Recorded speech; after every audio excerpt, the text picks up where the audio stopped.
ಈಗ ಮನೆಯೆಲ್ಲ ಖಾಲಿ, ಎಲ್ಲರೂ ಹೋಗಿದ್ದಾರೆ. ಈಗ ನಾನೊಬ್ಬನೇ ರಾಜ.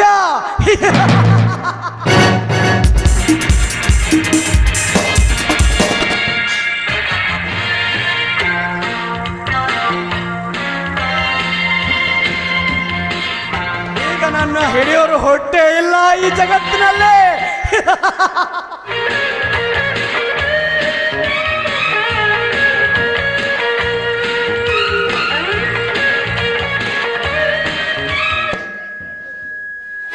ನಾಗರಾಜ್, ಇವರ ಅಂಡರ್ ಅರೆಸ್ಟ್. ನನಗೆ ಅರೆಸ್ಟ್ ಮಾಡ್ತಿರಲ್ಲ ಏಕೆ ಇನ್ಸ್ಪೆಕ್ಟರ್? ನಿನ್ನ ಕಂತ್ರಿ ನೋಟಿನ ವ್ಯವಹಾರ, ನೀನು ಕೊಲೆ ಮಾಡಿದ ಸಿದ್ದರಾಮಪ್ಪನಿಗೆ ಎಲ್ಲ ಗೊತ್ತಾಗಿದೆ. ನಡೆಯಲೇ.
ಬಂಧನ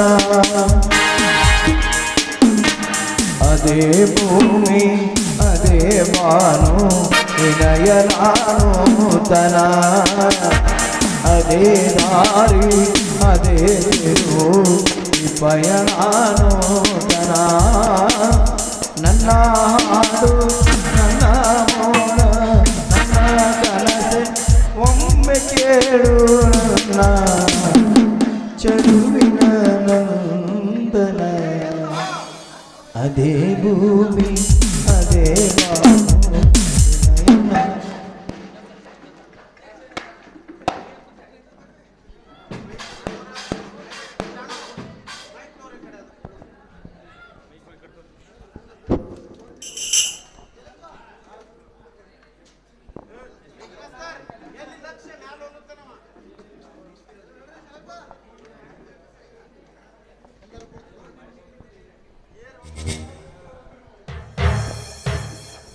ಎಲ್ಲರೂ ಕುಳಿತುಕೊಳ್ಳಿ. Clerk file produce ಮಾಡಿರೋರೆ.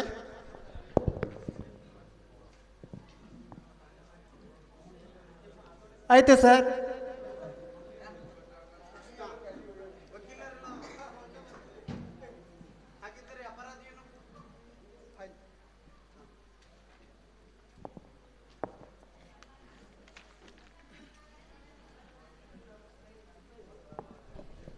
ಹಾಕಿದ್ದಾರೆ ಅಪರಾಧಿಯನ್ನು ಕೂಗು. ಭಾಗ್ಯಶ್ರೀ. भाग्यश्री हजार है, भाग्यश्री हजार है, भाग्यश्री हजार है.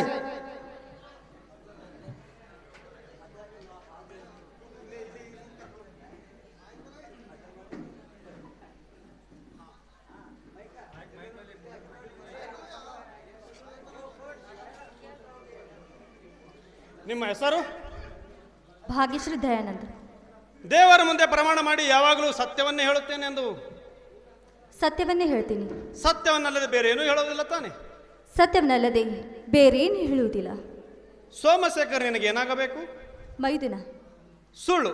ಅವನೊಬ್ಬ ನಿನ್ನ ಲವರ್. ನೀನು ಕಾಲೇಜಿನಲ್ಲಿ ಓದುತ್ತಿರುವಾಗ ಪ್ರೀತಿಸಿ ಪ್ರೇಮಿಸಿದಿರಲ್ಲವೇ? ಛೇ, ಕಾಲೇಜಿನಲ್ಲಿ ನಾವು ಓದುತ್ತಿರುವಾಗ ಪ್ರೀತಿಯಿಂದ ಮದುವೆ ಆಗಬೇಕು ಅಂತ ಮಾತನಾಡಿದ್ದು ನಿಜ, ಆದರೆ ಪ್ರೇಮಿಸಿದ್ದು ಸುಳ್ಳು. ಹಾಗಾದರೆ ಈ ಫೋಟೋ ಯಾರದು? ಹಣ ಕೊಟ್ರೆ ಯಾರ ಫೋಟೋ ಯಾರು ಬೇಕಾದ್ರೆ ಅಂಟಿಸ್ಬೋದು. ಬೇಕಿದ್ರೆ ಅದ್ರ ನೆಗೆಟಿವ್ ಎಲ್ಲಿದೆ ತೋರಿಸಿ ನೋಡೋಣ. ನೋಡು, ನೀನು ಮದುವೆಗೆ ಮುಂಚೆ ಸೋಮಶೇಖರನೊಡನೆ ವೈಯಕ್ತಿಕ ಪ್ರೇಮ ಸಂಬಂಧ ಇಟ್ಟುಕೊಂಡಿದೀಯಾ. ಅದೃಷ್ಟವಶಾಂತರ ಅವರ ಅಣ್ಣನನ್ನೇ ಮದುವೆಯಾಗಿ ನೀ ಪ್ರೀತಿಸಿದ ವ್ಯಕ್ತಿ ಮನೆಯಲ್ಲೇ ಇರುವುದರಿಂದ ಗಂಡನಿಲ್ಲದಾಗ ವ್ಯವಚಾರ ಮಾಡಿದಿರಿ. ಈ ದೃಶ್ಯ ಕಂಡ ನಾಗರಾಜ ನಿಮಗೆ ಬುದ್ಧಿ ಹೇಳಲು ಬಂದ. ಅದನ್ನು ಗಮನಕ್ಕೆ ತೆಗೆದುಕೊಳ್ಳದೆ ತುಂಬಿದ ತಾರುಣ್ಯದ ಪ್ರೇಮ ಸಾಗರದಲ್ಲಿ ಈಜುತ್ತಾ ಪ್ರೇಮದಾಟ ನಡೆಸಿದಿರಿ. ಈ ವಿಷಯ ಎಂದಾದರೂ ಒಂದು ದಿನ ನಿನ್ನ ಗಂಡನಿಗೆ ಗೊತ್ತಾಗಬಹುದೆಂದು ಈ ವಿಷಯ ಎಂದಾದರೂ ನಿನ್ನ ಗಂಡ ಪ್ರೇಮದಾಟ ನಡೆಸಿದ ನಿನ್ನ ವಿಷಯ ಗಂಡನಿಗೆ ಗೊತ್ತಾಗಬಹುದೆಂದು ನಾಗರಾಜ ಮಲಗುವ ಜಾಗದಲ್ಲಿ ಸಿದ್ದರಾಮಪ್ಪ ಎಂಬ ವ್ಯಕ್ತಿ ಮಲಗಿದ. ಅದೃಷ್ಟವಶಾಂತರ ಆ ದಿನ ಸಿದ್ದರಾಮಪ್ಪ ಎಂಬ ವ್ಯಕ್ತಿ ಮಲಗಿ ನಾಗರಾಜ ಬಲಿಯಾದ. ಸುಳ್ಳು ಸರ್, ನಾಗರಾಜನ್ ನಾನು ಕೊಲೆ ಮಾಡಲು ಬಂದಿಲ್ಲ. ಆ ವಿಷಯವೇ ನನಗೆ ಗೊತ್ತಿಲ್ಲ. ಅಲ್ಲ ಸರ್, ಹೆತ್ತ ಮಗಳು ತಂದೆಯನ್ನು ಯಾರಾದರೂ ಕೊಲೆ ಮಾಡ್ತಾರೆ, ಆ ವಿಷಯವೇ ನನಗೆ ಗೊತ್ತಿಲ್ಲ. ಮೇಲಾಗಿ ಆ ನಾಗರಾಜನೇ ನಾನು ಕೆಣಕಲು ಬಂದಿದ್ದ. ಎಲ್ಲಿ, ಯಾವಾಗ, ಗಂಟೆ ಎಷ್ಟು? 10 ವರ್ಷದ ಹಿಂದೆ ನಾನು ಕಾಲೇಜ್ಗೆಂದು ಹೋದಾಗ ರಜೆಗೆ ಊರಿಗೆ ಬಂದಿದ್ದೆ. ಆಗ ಸ್ವಲ್ಪ ಗಾರ್ಡನ್ಗೆ ಸುತ್ತಾಡಲು ಹೋಗಲು ಬಂದಾಗ ಆ ನಾಗರಾಜ್ ನನ್ನ ಮಾನಭಂಗ ಮಾಡೋದಕ್ಕೆ ಪ್ರಯತ್ನ ಪಟ್ಟ. ಸಮಯಕ್ಕೆ ಸರಿಯಾಗಿ ಬಂದು ಕೃಷ್ಣ ಅವರೇ ನನ್ನ ಮಾನವನ್ನು ಕಾಪಾಡಿದ್ದು. ಬೇಕಿದ್ರೆ ಅವರೇನು ಕೇಳಿ ನೋಡೋಣ. Order order. ಇದು ನ್ಯಾಯಾಲಯ. ನೀವು ಹೇಳೋ ವಿಷಯಕ್ಕೆ ಇಲ್ಲಿ ಆಸ್ಪಂದವಿಲ್ಲ. ಬೇಕಾದರೆ ನೀವು ಪ್ರೈವೇಟ್ ವಕೀಲರನ್ನು ನೇಮಿಸಿಕೊಳ್ಳಿ. ಇಲ್ಲಿ ಕೇಸಿಗೆ ಸಂಬಂಧಪಟ್ಟ ವಿಷಯನಷ್ಟೇ ಸೀಮಿತ. ಸರಿ, ಮುಂದೇನಾಯ್ತು ಹೇಳಮ್ಮ. ನೀನು ಅವನ ಮನೆಗೆ ಹೋಗಲು ಕಾರಣ? ನೋಡಿ ಸರ್, ಹಳೆ ದ್ವೇಷವನ್ನು ಮನಸ್ಸಿನಲ್ಲಿ ಇಟ್ಟುಕೊಂಡು ನನ್ನ ಗಂಡನ ತಂಗಿಯನ್ನು ಮದುವೆ ಆಗಿ ನಮ್ಮ ಸಂಸಾರವನ್ನೇ ಸರ್ವನಾಶ ಮಾಡಿದ. ಕೆಲ ದಿನಗಳ ಹಿಂದೆ ನಾನು ಕಟ್ಟಿಗೆಗೆಂದು ಕಾಡಿಗೆ ಹೋಗಿದ್ದೆ. ಆ ಸಮಯದಲ್ಲಿ ಆ ನೀಚ ನನ್ನ ಮಾನಭಂಗ ಮಾಡೋದಕ್ಕೆ ಬಂದ. ಸಮಯಕ್ಕೆ ಸರಿಯಾಗಿ ನನ್ನ ಮಗ ಬಂದು ನನ್ನ ಕಾಪಾಡೋದಕ್ಕೆ ನೋಡ್ದ. ಆ ನೀಚ ನನ್ನ ಮಗನನ್ನೇ ಅಪಹರಿಸಿಕೊಂಡು ಹೋಗಿದ್ದಾನೆ. ಬೇಕಿದ್ರೆ ಅವನನ್ನೇ ಕೇಳಿ ನೋಡೋಣ. ಸರಿ, ಮೈಕೈ ಮುಟ್ಟಿದನೋ ಅಥವಾ ಶೀಲಹರಣ ಮಾಡಿದ್ದಾನೋ? ಏಕೆ ನೀವು ಮಧ್ಯರಾತ್ರಿ ಅವನ ಮನೆಗೆ ಹೋಗಲು ಕಾರಣ? ಸರ್, ನನ್ನ ಮಗವನ್ನು ಹುಡುಕಿಕೊಂಡು ನಾನು ಅಲ್ಲಿಗೆ ಹೋಗಿದ್ದೆ. ಆ ನೀಚ ನನ್ನ ತಂದೆಯನ್ನೇ ಕೊಂದ. ಹಾಂ ಸರ್, ಅಲ್ಲಿ ಕಾಣ್ತಾ ಇದೆಯಲ್ಲ, ಅದೇನು? ಇದು ಗಂಡು ಸೂಜೆ. ಸ್ವಲ್ಪ ಕುಡಿಯಲಿ ಸರ್. ನಿಮ್ಮ ಕೈ ಮುಂದೆ ಮಾಡಿ. ನೋವಾಯ್ತಲ್ಲ? ನೋವಾಯಿತಲ್ವೇ? ಆ ನೀಚ ನನ್ನ ಜೀವನದಲ್ಲಿ ಬಂದು ಇದೇ ರೀತಿ ನಡೆದುಕೊಂಡ. ಆಗ ನನಗಾಗಿದ್ದು ಇದೇ ನೋವೇ. ನೀನು ಕೊಲೆ ಮಾಡಿ ಈ ರೀತಿ ಸುಳ್ಳು ಹೇಳುತ್ತಿರುವೆ. ನಿನ್ನ ಹೇಳಿಕೆ ನೋಡಿದರೆ ನೀನೊಂದು ದಾರಿ ಬಿಟ್ಟ ಲಜ್ಜೆಗೆಟ್ಟ ಹೆಣ್ಣೆಂದು ನನಗನಿಸುತ್ತಿದೆ. ನೋಡಿ, ಕದ್ದು ಮುಚ್ಚಿ ಹಣ ಕೊಟ್ರೆ ಯಾರು ಬೇಕಾದ್ರೂ ಸುಳ್ಳು ಹೇಳ್ತಾರೆ. ನೀವು ಕೂಡ ಇದನ್ನೇ ಮಾಡ್ತಾ ಇದ್ದೀರಾ. Order order. ಇದು ನ್ಯಾಯಾಲಯ. ನೀವು ಹೇಳೋ ವಿಷಯಕ್ಕೆ ಇಲ್ಲಿ ಆಸ್ಪಂದಿಲ್ಲ. ವಕೀಲರೇ, ಇದು ಕೇಸಿಗೆ ಸಂಬಂಧಪಟ್ಟ ವಿಷಯನಷ್ಟೇ ಸೀಮಿತ. Yes sir. ನೋಡಮ್ಮ, ನೀನಿನ್ನು ಹೋಗಬಹುದು. ಮೈ ಲಾರ್ಡ್, ಇನ್ಸ್ಪೆಕ್ಟರ್ ಹೋದಾಗ ಇವಳ ಕೈಯಲ್ಲಿ ಚೂರಿ ಇತ್ತು. ತಿವಿಸಿಕೊಂಡ ವ್ಯಕ್ತಿ ಅಲ್ಲೇ ಬಿದ್ದಿದ್ದ ಎಂದು ಪಂಚನಾಮ ರಿಪೋರ್ಟ್ ಹೇಳುತ್ತದೆ. ನೆಕ್ಸ್ಟ್ ದಯಾನಂದನ್ ಕರೆಸಿ.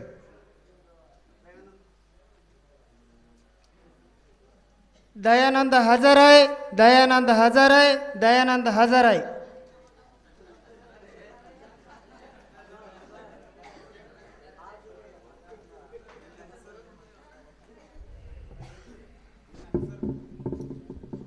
ನಿನ್ನ ಹೆಸರು? ದಯಾನಂದ. ನೀವು ಸತ್ಯವನ್ನು ಹೇಳುತ್ತೀರಾ? ಸತ್ಯವನ್ನೇ ಹೇಳುತ್ತೀರಿ. ಸತ್ಯವೇನಲ್ಲದೆ ಬೇರೆ ಏನೂ ಹೇಳುವುದಿಲ್ಲ. ನೀವು ಕಂತ್ರಿ ನೋಟಿನ ಬಿಸ್ನೆಸ್ ನಡೆಸಿದ್ರಲ್ಲವೇ? ಸುಳ್ಳು. ಯಾರು ಹೇಳುತ್ತಾರೆ? ಮೊಕದ್ದಮೆ ರಿಪೋರ್ಟ್ ಹೇಳುತ್ತದೆ, ಮತ್ತೆ ನಿಮ್ಮ ಕೈಯಲ್ಲಿದ್ದ ಸುಟ್ಕೇಸ್ ಹೇಳುತ್ತದೆ. ನೋಡಿ, ನೀವು ಜಿಲ್ಲಾ ಪಂಚಾಯತ್ಗೆ ಆಯ್ಕೆಯಾದ ರಾಜಕೀಯ ವ್ಯಕ್ತಿ ನಾಗರಾಜ್ ನಿಮ್ಮ ಪ್ರತಿಸ್ಪರ್ಧಿಯಾಗಿರೋದ್ರಿಂದ ಅವನಿಂದ ನಿಮಗೆ ಮುಂದರೆ ತೊಂದರೆ ಬರಬಹುದೆಂದು ಹೆಂಡತಿ ಕೈಯಿಂದಲೇ ಕೊಲೆ ಮಾಡಿಸಿ ಕಂತ್ರಿ ನೋಟಿನ ಸುರಿಮಳೆ ಅಧಿಕಾರಿಗಳಿಗೆ ಸುರಿಸಿ ಕೇಸು ಮುಚ್ಚು ಹಾಕಲು ಉದ್ದೇಶವಿಟ್ಟುಕೊಂಡಿದ್ದೀರಿ. ಮೈ ಲಾರ್ಡ್, ಚಾಣಕ್ಯ ಪೊಲೀಸ್ ಅಧಿಕಾರಿ ಕೈಯಲ್ಲಿ ಇವರಿಬ್ಬರು ಗಂಡ ಹೆಂಡತಿ ಸಿಕ್ಕಿಬಿದ್ದಿದ್ದರು. ಯಾವ ಹೆಂಡತಿ? ಯಾರ ಹೆಂಡತಿ? ಮದುವೆಯಾದ 6 ತಿಂಗಳಲ್ಲಿ ಅವಳಿಗೂ ಜಗಳವಾಡಿ ಹೆಂಡತಿ ನನಗೆ ಏನು ಸಂಬಂಧ ಇಲ್ಲ. ಅವಳಿ ವಿವಾಹ ವಿಚ್ಛೇದನ ಮಾಡಿಕೊಂಡಿದ್ರೋ ಅಥವಾ ಡೈವರ್ಸ್ ಕೊಟ್ಟಿದ್ರೋ? ಏಕೆ ಸುಮ್ಮನಾದ್ರಿ? ಮೈ ಲಾರ್ಡ್, ಇವರಿಬ್ಬರು ಗಂಡ ಹೆಂಡತಿ ಮುಂಚಿತವಾಗಿ ಹಾಕಿಕೊಂಡ ಪ್ಲ್ಯಾನ್ಗಳು. ನೀವು ಈ ರೀತಿ ಸುಳ್ಳು ಹೇಳೋದ್ರಿಂದ ಶಿಕ್ಷೆ ಮತ್ತಷ್ಟು ಹೆಚ್ಚಾಗುತ್ತೆ. ನೋಡಿ ವಕೀಲ್ರೆ, ಇನ್ಸ್ಪೆಕ್ಟರ್ ಬಂದಾಗ ನನ್ನ ಕೈಯಲ್ಲಿ ಸುಟಿಗೆ ಸಿದ್ದಿದ್ದು ನಿಜ, ಆದರೆ ಸುಟಿಗೆ ಕೊಟ್ಟ ಹೋದಿ ಯಾವ ವ್ಯಕ್ತಿ ಯಾರಂತ ನನಗೆ ಚೆನ್ನಾಗಿ ಗೊತ್ತಿಲ್ಲ. ಮೈ ಲಾರ್ಡ್, ಈ ಪಾಯಿಂಟ್ ದಾಖಲು ಮಾಡಿಕೊಳ್ಳಿ. ಮುಂದೇನಾಯ್ತು ಹೇಳಿ. PSI ಬಂದು ಯಾವುದು ಅರಿಯದೆ ನನ್ನನ್ನು ಅರೆಸ್ಟ್ ಮಾಡಿ ನ್ಯಾಯಾಲಯಕ್ಕೆ ಕರೆತಂದಿದ್ದಾರೆ. ನೀವೇನಾದರೂ ವಕೀಲರ ಇಟ್ಟಿದ್ದೀರಾ? ಇಲ್ಲ ಸರ್. ಸರಿ, ಈ ಕೇಸಿನ ತೀರ್ಪು 2 ಗಂಟೆಗೆ. ಮೈ ಲಾರ್ಡ್, ಈ ಕೇಸಿನ ಪರವಾಗಿ ವಾದಿಸಲು ಇಲ್ಲಿ ನಾನಿದ್ದೇನೆ. ದಯಮಾಡಿ ನನಗೆ ಅವಕಾಶ ಮಾಡಿಕೊಡಬೇಕು. S, permission granted. ನಾಗರಾಜ ಎಂಬ ವ್ಯಕ್ತಿನ ಕರೆಯಿರಿ.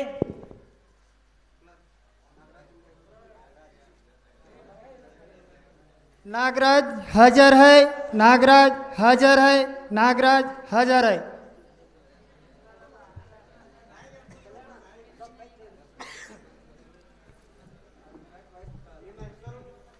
ನಿನ್ನ ಹೆಸರು? ಸರ್ ನಾಗರಾಜ್ ಅಂತ ಹೇಳ್ರಿ. ನಿನ್ನ ತಂದೆ ಹೆಸರು? ಅನಂತಪ್ಪ ಸರ್. ನಿನ್ನ ಉದ್ಯೋಗ? ಲ್ಯಾಂಡ್ ಮಾಡ್ತೀನಿ ಸರ್. ನಿನ್ನ ವಯಸ್ಸು? 30 ಸರ್. ಸರಿ, ನೀವು 1/4/93 ಬೆಂಗಳೂರು ಹೋಗಿದ್ದೀರಲ್ಲವೇ? ಅವಾಗ ಹೋಗ್ತೀನಿ ಸರ್ ನಾನು ಬೆಂಗಳೂರಿಗೆ.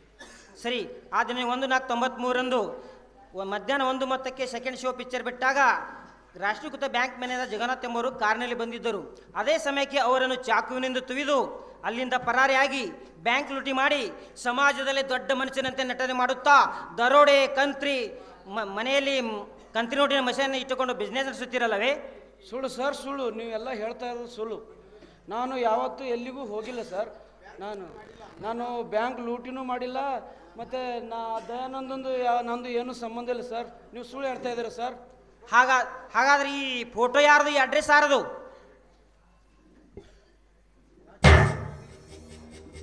ಏಕೆ ಸುಮ್ಮನಾದಿರಿ? ಹೌದು ಸರ್, ಹೌದು ಸರ್, ನನ್ನ ಫೋಟೋ ನಿಮ್ಮದು ತಾನೇ? ಹೌದು. ಮೈ ಲಾರ್ಡ್, ಸುವರ್ಣ ತನಿಖೆ ಕೊಡಲಿರುವ ಉದ್ದೇಶಕ್ಕಾಗಿ ಬ್ಯಾಂಕ್ ಮ್ಯಾನೇಜರನ್ನು ಕೊಲೆ ಮಾಡಿದ್ದಾರೆ. ಮೇಲಾಗಿ ಭಾಗ್ಯಶ್ರೀ ಅವರ ಕಾಮಕ್ಕೆ ಬಲಿಯಾಗಲೆಂದು ಭಾಗ್ಯಶ್ರೀ ಮಗುವನ್ನು ಅಪಹರಿಸಿದ್ದಾರೆ.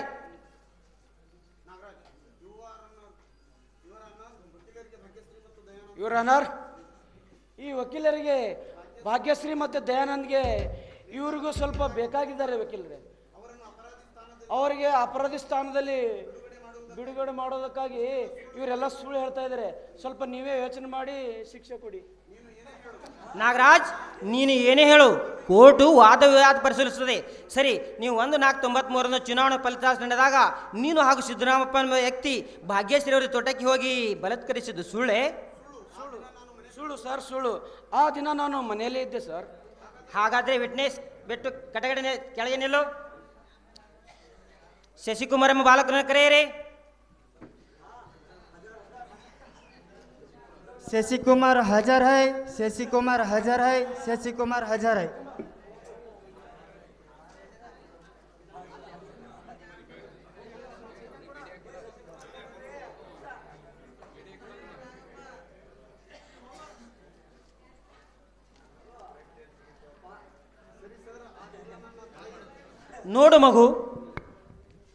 ನೋಡು ಮಗು, ಈ 2 ದಿನಗಳ ಹಿಂದೆ ನಿನ್ನ ತಾಯಿಯನ್ನು ಕೊಲೆ ಮಾಡಲು ಯಾರು ಬಂದವರು ಅಂತ ನೀನು ಹೇಳುವೆಯಾ?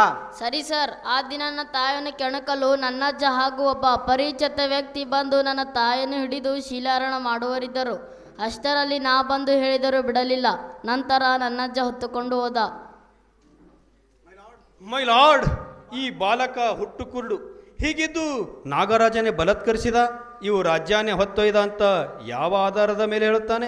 ಪರಿಶೀಲಿಸಿ ನೋಡಿದರೆ ಇದನ್ನೆಲ್ಲ ವಕೀಲರು ಕಲಿಸಿಕೊಟ್ಟಿದ್ದು ಅಂತ ನನಗನಿಸುತ್ತಿದೆ. ಇಲ್ಲ ಸರ್, ಆಗ ನನ್ನ ಕಣ್ಣುಗಳು ಕಾಣುತ್ತಿದ್ದವು. ಮೊದಲು ನಾನು ಸಿಟ್ಟಿನಿಂದ ನಾಗರಾಜ್ ಎಂಬ ವ್ಯಕ್ತಿ ಕೈ ನನ್ನ ಬಾಯಿಂದ ಕಚ್ಚಿದೆ. ಆ ವ್ಯಕ್ತಿ ಇಲ್ಲಿದ್ದಾನೆ, ಪರೀಕ್ಷಿಸಬಹುದು.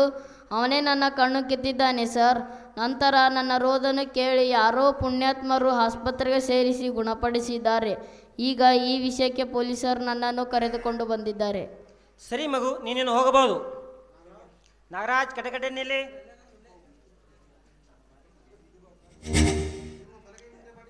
ನಿಮ್ಮ ಬಲಗೈ ಮುಂದೆ ಮಾಡಿ.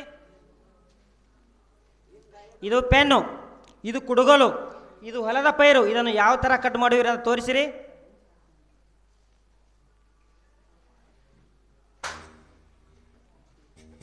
ಮೈ ಲಾರ್ಡ್, ನಾಗರಾಜ ಹೊಲದ ಪೈರನ್ನು ಕಟ್ ಮಾಡುವುದು ನೋಡಿದ್ದೀರಾ? ಇವರ ಬಲಗೈಯಲ್ಲಿದ್ದ ಕುಡುಗಲು ಬಲಗೈಗೆ ಹೇಗೆ ಹತ್ತುತ್ತದೆ? ಈ ಕೇಸಿನಲ್ಲಿ ತಪ್ಪಿಸ್ತರು ಇವರೇ ಅಂತ ನಾ ಹೇಳಬಲ್ಲೆ. ಮೈ ಲಾರ್ಡ್, ಇವರೆಲ್ಲ ಹೇಳ್ತಾ ಇರೋದು ಸುಳ್ಳು ಸರ್. ಈ ಗಾಯದ ಕಲೆ ನಾನು ಇಲ್ಲಿ ತೋಟದಲ್ಲಿ ಕೆಲಸಕ್ಕೆ ಮಾಡ್ತಾ ಇದ್ದಲ್ಲ, ಅವಾಗೆಲ್ಲ ಈಗ ಆಗಿರೋದು ಸುಳ್ಳು ಹೇಳ್ತಾ ಇದ್ದಾರೆ, ನೋಡಿ ಇಲ್ಲ. ನೆಕ್ಸ್ಟ್ ಸಿದ್ದರಾಮಪ್ಪ ವ್ಯಕ್ತಿಯನ್ನು ಕರೆಯಿರಿ.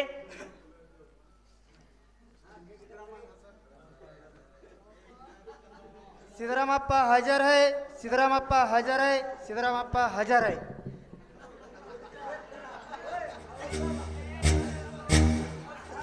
ನಿನ್ನ ಹೆಸರು? ಸಿದ್ದರಾಮಪ್ಪ ರೀ. ನಿನ್ನ ತಂದೆ ಹೆಸರು? ಶೀಲವಂತ ಅಡ್ಡೆ ಹೆಸರು ಒಣಕಿ ಅಂತಾರ್ರಿ. ಅಂದ್ರೆ ಅದೇ ರೀ, ಹಿಂದೆ ಸ್ವಾತಿ ಮಳೆ ಹತ್ತಿರ್ತೈತಿ ರೀ, ಮನೆಗಳೆಲ್ಲ ತಾಟ್ ಸೋರ್ತಿವತ್ರಿ. ಅದಕ್ಕೆ ನಮ್ಮ ಮನೆ ಗಟ್ಟಿತ್ತತ್ ರೀ. ಆವಾಗ ನಮ್ಮ ಅಪ್ಪ ಬೀಸಲಕ್ಕೆ ಕುಟ್ಟಕ್ಕೆ ಎಲ್ಲ ನಮ್ಮ ಮನೆಗೆ ಬರ್ತಿರತ್ರಿ. ಒಣಕಿಗೆ 4 ಆಣೆ ತೋತಿತ್ರಿ. ಅದಾಗ ನಮ್ಮ ಒಣಕ್ಯಾರ ಅತ್ತಾರ ನೋಡ್ರಿ. ನಾಗರಾಜ್ ನಿನ್ನ ಚೂರಿಯಿಂದ ತಿಳಿದಾನೆ? ನಾ ಕುಡಿದು ಅವ್ನು ಹಿಂದೆ ಮುಕ್ಕೊಂಡಿದ್ರಿ, ನನಗೆ ಏನೋ ಗೊತ್ತಿಲ್ರಿ. ಅವನ ಹಿಂದೆ ತಿರುಗಲು ಕಾರಣ? ಅದು ಒಂದು ದೊಡ್ಡ ಕತ್ತಿದೆ, ಏನ್ ಕೇಳ್ತೀರಿ. ನಾನು ಮೊದಲಿನ ಹೆಣ್ತಿ ಸತ್ತಳ್ರಿ. ಅಕ್ಕಿಗೆ 2 ಮಕ್ಕಳು ಇದ್ದು ರೀ. ನಾವು ಎರಡೂ ಅನಾಥಾಶ್ರಮ ಕಳಿಸ್ದ್ರಿ. ಇನ್ನು ಮೊದಲೇ ಹೆಣ್ತಿ ಮಗಳು ಭಾಗವನ ದಯಾನಂದ ಕೊಟ್ಟು ಮದ್ವೆ ಮಾಡಿದ್ರಿ. ಅಕ್ಕಿ ಭಾಳ ಕೆಟ್ಟ ಅಡವಿ ಪಾಲೈತ್ರಿ. ಅದನ್ನು ಹೊಂದಿಸ್ತೀನಿ ಅಂತ ಹೇಳಿ ನಾಗರಾಜ್ ಹೇಳೋದಕ್ಕೆ ಅವ್ನು ಹಿಂದೆ ತಿರುಗುತ್ತೀವಿ ನೋಡ್ರಿ. ಸರಿ, ಹಾಗಾದ್ರೆ ನಿನ್ನ ಚಾಕುನ ತಿಳಿದು ಮನೆ ಕರ್ಕೊಂಡು ಹೋದವ್ರು ಯಾರು?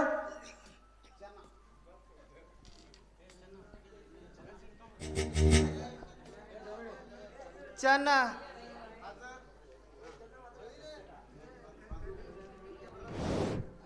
ಭಗತ್ ಸಿಂಗ್ ಅವನ ಇಲ್ಲೇ ಅದ ನೋಡ್ರಿ. ಅವನಿಗೆ ಹೊಂಟ ನೋಡ್ರಿ, ಭಗತ್ ಸಿಂಗ್ ಹೊಂಟಾರ ಇಲ್ಲೇ ಅದ ನೋಡ್ರಿ. ಇವ್ನಿಗೆ ಕೇಳೋರಿ ಎಲ್ಲ ಹೇಳ್ತ ನೋಡ್ರಿ ಮಗನಿಗೆ, ಇವನಿಗೆ ಎಲ್ಲ ರೀ. ಆರ್ಡರ್. ನೀನು ಯಾರು?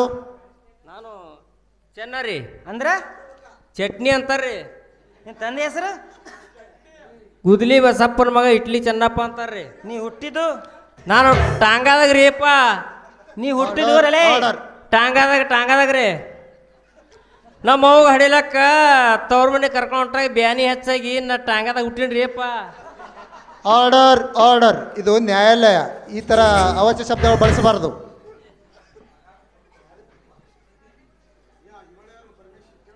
ಹಾ, ಇವಳು ಯಾರು? ಇವಳು ನನ್ನ ಸ್ವಾದರ್ ಸೊಸಿರಿ. ನನಗೆ ಮದುವೆ ಆಗ ಹುಡುಗಿ ನೋಡ್ರಿ ಅಪ್ಪ, ನನ್ನ ಮದುವೆ ಆಗ ಹುಡುಗಿರಿಕೆ. ಹೌದ್ರಿಪ್ಪ, ನಾನು ಇವ್ನ ಮದುವೆ ಆಗ ಹುಡುಗಿರಿ ಅಂದ್ರೆ ನಮ್ಮ ಅಪ್ಪನ ಕಾಸ ಅಳಿಯಾರಿ. ಇವ್ನು ಅಲ್ರಿಪ್ಪ, ಇವ್ನು ಹೆಂಗೆ ನಿಂತ ನೋಡ್ರಿ, ಕೆಂಗೊತ್ತಿ ಮಗದವ ಮಾಡೋದೆಲ್ಲ ಮಾಡಿ ಬಾರ್ಲ ಈ ಕಡೆ ಮುಂದೆ ಬಂದು ಹೇಳ್ಬಾ ಎಲ್ಲನೂ. ಆರ್ಡರ್. ವಕೀಲರೇ, ಅವರಿಗೆ ಸ್ವಲ್ಪ ಸುಮ್ಮನಿರಲಿ ತಿಳಿಸಿ. ಸ್ವಲ್ಪ ಸುಮ್ಮನಿರಮ್ಮ. ಸರಿ ಸಿದ್ದರಾಮಪ್ಪ, ಮುಂದೇನಾಯ್ತು ಹೇಳು. ಮುಂದಾಗೋದು ಗೊತ್ತಿಲ್ರಿ. ತಿವ್ಸ್ಕೊಂಡು ಹೇಳೋದ್ರದಾಗ ಭಾಗವನ್ ಕೈಯ ಚೂರಿ ಇತ್ತು ನೋಡ್ರಿ. ಸರಿ, ಹಾಗಾದ್ರೆ ನೀನು ಒಂದು ಕಡೆ ನಿಂತ್ಕೊಳ್ಳು. ನಿನ್ನ ಹೆಸರು? ಭಗತ್ ಸಿಂಗ್ ಅಂತ್ರಿ. ನೀನು ನಾಗರಾಜಲ್ಲಿದ್ದ ವಿಷಯ? ನೀವು ಏನೇ ಮಾಡಂಗಿಲ್ಲ ಅಂದ್ರೆ ಹೇಳ್ತೀನಿ ರೀ. ಹಾಂ, ಆಯ್ತು ಹೇಳು. ಹೆಂಡತಿ ಹತ್ರ ಮಲ್ಲಿಗೆ ಎದ್ದು ಬಂದ್ರ ಇಷ್ಟು, ಹುಡುಗನ ಕಣ್ಣು ಕಿತ್ತಿದ್ರ ಇಷ್ಟು, ಡಾಕ್ಟರ್ಗೆ ಕಂತ್ರಿ ನೋಟ್ ಮುಟ್ಟಿಸಿ ಬಂದ್ರ ಇಷ್ಟು ಅಂತ ಕೇಸ್ ಗುತ್ತಿ ಕೊಟ್ಟಿದ್ದ. ಹಂಗೆ ಮಾಡಿದ್ರಿ. ಆದರೆ ಇನ್ನೂವರೆಗೆ ನಾನು ಹಣ ಕೊಟ್ಟಿಲ್ಲ. ಯಾರು ಕೊಡ್ತಾರೆ ನನ್ನ ಹಣ? ಕೊಡ್ತಾರೆ ನಿಂತ್ಕೊ ಆ ಕಡೆ.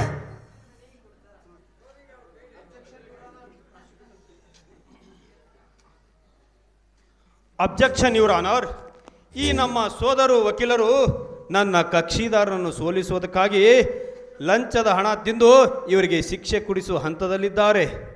ಮೈ ಲಾರ್ಡ್, ಈ ಕೇಸಿಗೆ ಸಂಬಂಧಪಟ್ಟ ಕಾಗದ ಪತ್ರಗಳು ಸುಳ್ಳು ಅಂತ ನನಗನಿಸುತ್ತಿದೆ. ಮೈ ಲಾರ್ಡ್, ಈ ಕೇಸಿನ ಸತ್ಯಾಂಶ ಇನ್ನೂ ತಿಳಿಬೇಕಾದರೂ ನನ್ನ ಹತ್ರ ಸಾಕಷ್ಟು ಬಲವಾದ ಸಾಕ್ಷಿಗಳಿವೆ. ಹಾಗಾದರೆ ಎಲ್ಲಿವೆ ತೋರಿಸಿ. ಪಾಪಣ್ಣ ವ್ಯಕ್ತಿಯನ್ನು ಕರೆಯಿರಿ.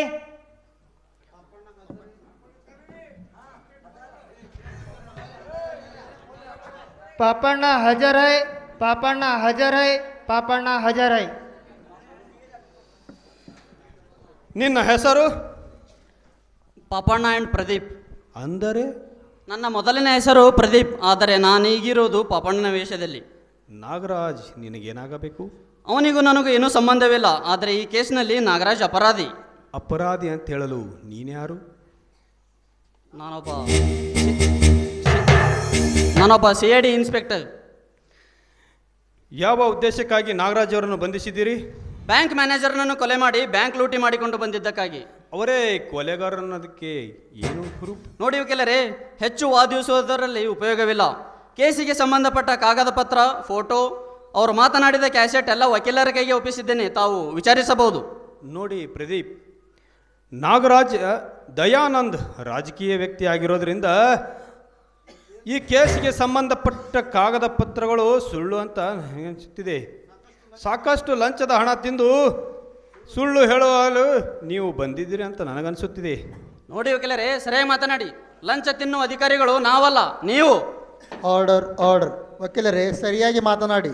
ಇಲ್ಲಿ ಲಂಚ ತಿನ್ನುವ ವ್ಯಕ್ತಿ ಸಂಬಂಧಪಟ್ಟ ವಿಷಯ ಬೆಳೆಸಿ ಮಾತನಾಡಬೇಡಿ. Yes sir. ಹಾಗಾದರೆ ಮೊದಲ ದಿನ PSI ನಾಗರಾಜನನ್ನು ಬಂಧಿಸಲು ಬಂದಾಗ ನೀವೇಕೆ ಮುಂಗಡ ಕೋರ್ಟ್ ಬೇಲ್ ಕೊಟ್ಟಿದ್ರಿ?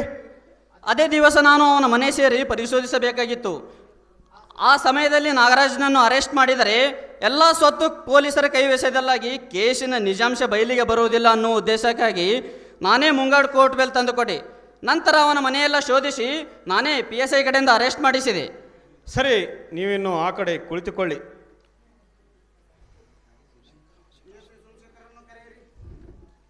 PSI ಸೋಮಶೇಖರನನ್ನು ಕರೆಯಿರಿ.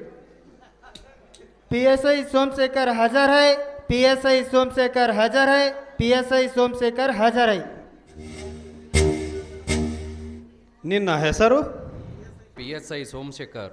ನೀವು ಯಾವ ಕಾರಣಕ್ಕಾಗಿ ನಾಗರಾಜ್ ಅವರನ್ನು ಅರೆಸ್ಟ್ ಮಾಡಿದ್ರ? ನೋಡಿ ವಕೀಲ್ರೆ, ನಾಗರಾಜ್ನ ಅಷ್ಟೇ ಅಲ್ಲ, ಅಪರಾಧಿ ಎಂದು ಕಂಡು ಬಂದಲ್ಲೆಲ್ಲ ಅರೆಸ್ಟ್ ಮಾಡಿ ಕೋರ್ಟಿಗೆ ಕಳಿಸುತ್ತೇನೆ. ನ್ಯಾಯ ನಿರ್ಣಯ ಕೊಡೋದು ನ್ಯಾಯಾಲಯ. ಸರಿ, ನೀವಿನ್ನು ಆ ಕಡೆ ಕುಳಿತುಕೊಳ್ಳಿ. ಮೈ ಲಾರ್ಡ್, ನಾನು ಕೇಳುವುದೇನಿಲ್ಲ, ತಾವು ನಿರ್ಣಯ ಕೊಡಬಹುದು. ವಕೀಲರೇ, ನೀವೇನಾದರೂ ಇನ್ನು ಕೇಳುವುದಿದೆಯಾ? ಯುವರ್ ಆನರ್, ಇದುವರೆಗೆ ನಡೆದ ವಿಷಯಗಳಲ್ಲಿ ಒಂದೇ ವಿಷಯವಾದ್ದರಿಂದ ಈ ವಿಷಯವನ್ನು ಕೂಲಂಕಷವಾಗಿ ನಿರೂಪಿಸಿ ಅಪರಾಧಿಗಳಿಗೆ ಬಿಡುಗಡೆ ಆಗಬೇಕು. ಅಪರಾಧಿಗಳಿಗೆ ಶಿಕ್ಷೆ ಆಗಬೇಕು, ನಿರಪರಾಧಿಗೆ ಬಿಡುಗಡೆ ಆಗಬೇಕೆಂದು ನ್ಯಾಯಾಲಯದಲ್ಲಿ ನಾನು ಬೇಡಿಕೊಳ್ಳುತ್ತೇನೆ. ನ್ಯಾಯಾಲಯ ನಿರ್ಣಯ ಅಂತಿಮಗಳಿಗೆ ಈ ರೀತಿದೆ. ಕೊಲೆ, ದರೋಡೆ, ಹೆಣ್ಣು ಮಕ್ಕಳ ಸೀಲಾರಣ, ಬಂದೂಕಿನ ಕಾರ್ಖಾನೆ ಗುಪ್ತವಾಗಿ ಮನೆಯಲ್ಲಿ ಸ್ಥಾಪಿಸಿಕೊಂಡು ಸರ್ಕಾರದ ಕಣ್ಣಿಗೆ ಮಣ್ಣುಗ್ಗಿ ಬ್ಯಾಂಕ್ ಮ್ಯಾನೇಜರ್ನ ಕೊಲೆ ಮಾಡಿ ದೇಶದ್ರೋಹಿ ಕೆಲಸ ಮಾಡುತ್ತಿದ್ದ ನಾಗರಾಜ್ ಎಂಬ ಸಾಕ್ಷಿ ಪುರಾವೆ ಹಾಗೂ ಕ್ಯಾಸೆಟ್ ಇನ್ಸ್ಪೆಕ್ಟರ್ CID ಇನ್ಸ್ಪೆಕ್ಟರ್ ಹೇಳಿಕೆ ಪ್ರಮಾಣ ನ್ಯಾಯಾಲಯಕ್ಕೆ ತಿಳಿದು ಬಂದರಿಂದ ನಾಗರಾಜ್ ಮತ್ತು ಅವನಿಗೆ ಸಹಾಯಕರಾಗಿ ನಡೆದು ಬಂದ ಭಗತ್ ಸಿಂಗ್ ಮತ್ತು ಸಿದ್ದರಾಮಪ್ಪ ವಣಿಕಿ ಎಂಬರನ್ನು ಇಂಡಿಯನ್ ಪೀನಲ್ ಕೋಡ್ 304 ಪ್ರಕಾರ ಮರಣದಂಡನೆ ವಿಧಿಸಿದೆ. ಇದುವರೆಗೆ ಅಪರಾಧಿ ಸ್ಥಾನದಲ್ಲಿದ್ದ ಭಾಗ್ಯಶ್ರೀ ಮತ್ತು ದಯಾನಂದ್ ಅವರನ್ನು ನಿರಪರಾಧಿ ಎಂದು ಅವರನ್ನು ಕೋರ್ಟ್ ಬಿಡುಗಡೆ ಮಾಡಿದೆ ಮತ್ತು ಸರ್ಕಾರದ ಆದೇಶದಂತೆ ಕೊಲೆ ಕೇಸನ್ನು ಕೈಗೆತ್ತಿಕೊಂಡು ಅನೇಕ ವರ್ಷಗಳಿಂದ ನಟಿಸಿ ಕೊಲೆಗಾರನ ಹಿಡಿದುಕೊಟ್ಟ ಸರ್ಕಾರ ಕೀರ್ತಿ ತಂದ CID ಇನ್ಸ್ಪೆಕ್ಟರ್ ಪ್ರದೀಪ್ ಅವರನ್ನು ಕೋರ್ಟ್ ಅಭಿನಂದನೆ ಸಲ್ಲಿಸುತ್ತದೆ ಮತ್ತು ಯಾವುದೇ ಸಂಬಂಧ ಬಂಧು ಬಾಂಧವರೆನ್ನದೆ ಕಾನೂನು ರೀತಿ ಕಾರ್ಯನಿರ್ವಹಿಸಿದ ಪೊಲೀಸ್ ಇನ್ಸ್ಪೆಕ್ಟರ್ ಸೋಮಶೇಖರ್ ಅವರಿಗೆ ನಿಷ್ಠಾವಂತ ಅಧಿಕಾರಿ ಎಂದು ಅವರನ್ನು ಬಿರುದು ನೀಡಿದೆ. ತಪ್ಪಿಸಿಕೊಳ್ಳುತ್ತಿದ್ದ ಭಗತ್ ಸಿಂಗ್ ಅನ್ನು ಜೀವದ ಪರವಿಲ್ಲದೆ ಬೆನ್ನಟ್ಟಿ ಸಕಲಕ್ಕೆ ನ್ಯಾಯಾಲಯಕ್ಕೆ ತಂದೊಪ್ಪಿಸಿದ ಚನ್ನ ಚಟ್ನಿ, ಸಂಗವ ಹುರ್ಗಳ್ಳಿ ಇವರಿಗೆ ಕೋರ್ಟ್ ಋಣಿಯಾಗಿದೆ. ತಾನು ಬಾಲಕನಿದ್ದರೂ ಧೈರ್ಯವಾಗಿ ಕೋರ್ಟಿನ ಎದುರಿಗೆ ಹೇಳಿಕೆ ನೀಡಿ ಕೇಸಿಗೆ ನಿಜಾಂಶ ಬಯಲಿಗೆ ತಂದಿದ್ದ ಶಶಿಕುಮಾರ್ನಿಗೂ ಕೋರ್ಟ್ ಅಭಿನಂದನೆ ಸಲ್ಲಿಸುತ್ತದೆ.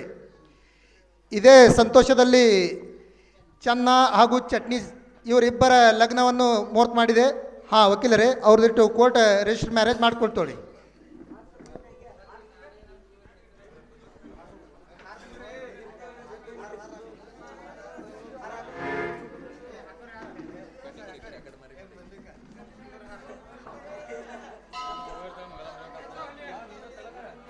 ಅಲ್ಲಿಬ್ಬರದು ಸೈ ತೋಡ್ರಿ.